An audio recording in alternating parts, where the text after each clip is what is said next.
I'm Ramanjaneylu. I work with Center for Sustainable Agriculture. I work with farmers in Andhra, Maharashtra and Punjab. Agriculture is one of the main occupations in the country. Almost 54.6% of the people of India depend directly or indirectly on agriculture. Today, Indian agriculture is in deep crisis. That's what we read whenever we open the newspapers. In my presentation, I'll largely touch about how we should understand the crisis, how we are all also responsible for that, and then what best can be done to address the issue. When we had our independence, our food production was about 55 million tons. So to increase our food production, government brought in a technological revolution.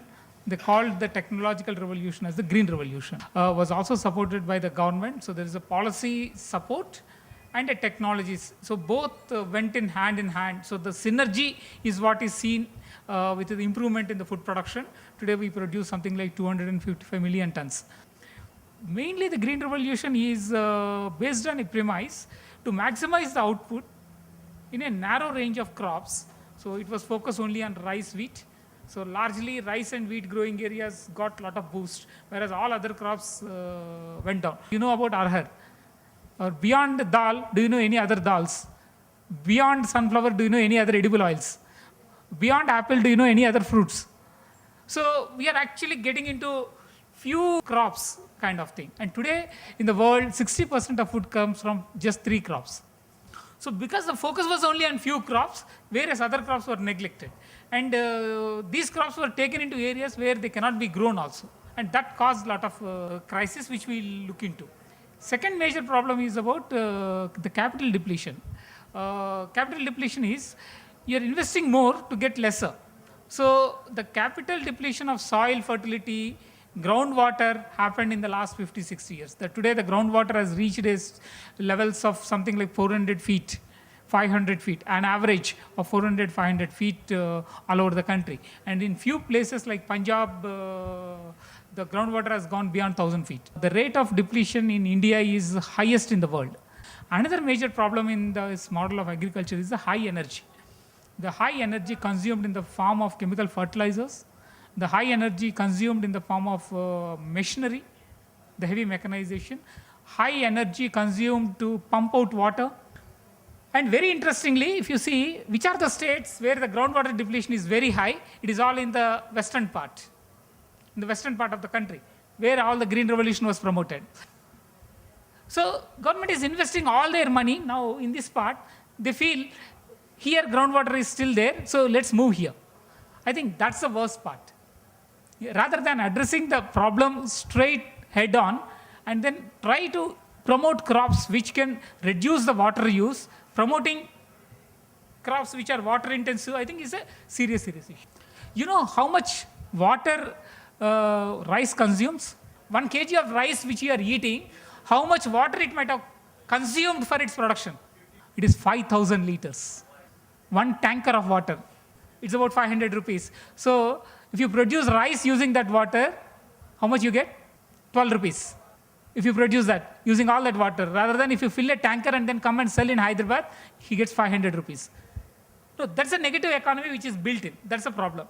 In fact, you consume water to an extent of 20 times more by consuming rice than your daily usage. I made another simple calculation. If you actually look at the entire Hyderabad's, how much water they consumed in the form of rice they eat. Every time meal, one time meal in Hyderabad, the entire Hyderabad population, it would have consumed something like water which can be stored in a Polavaram dam.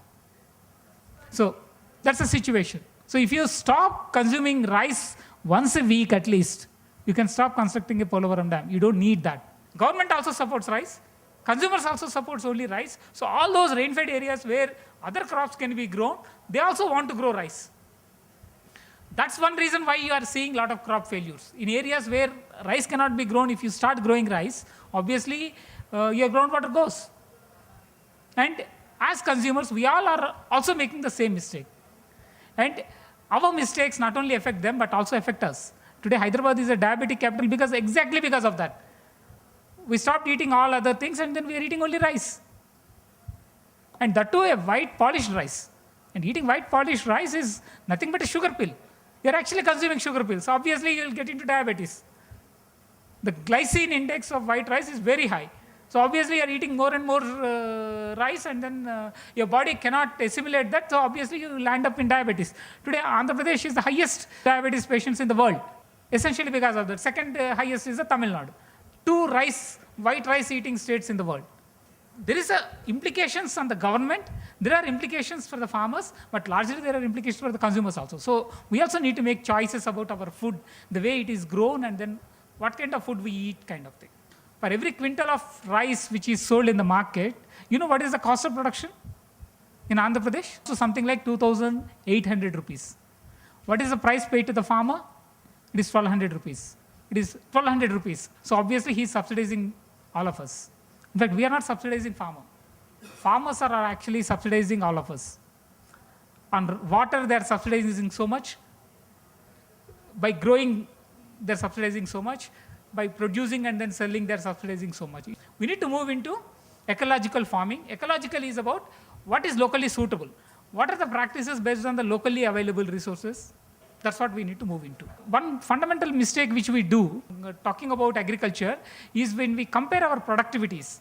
Government always says American production is so much, China's production is so much, India's production is so low, so we also should use like that kind of. But what they fail to compare is ecological conditions are very different. What is the daylight in the crop season in Germany? Or if you look at US, you'll have something like 16 hours daylight. Tropical conditions and temperate conditions, you cannot compare your productivities. But their second season, they don't produce anything. But we produce in 3 seasons.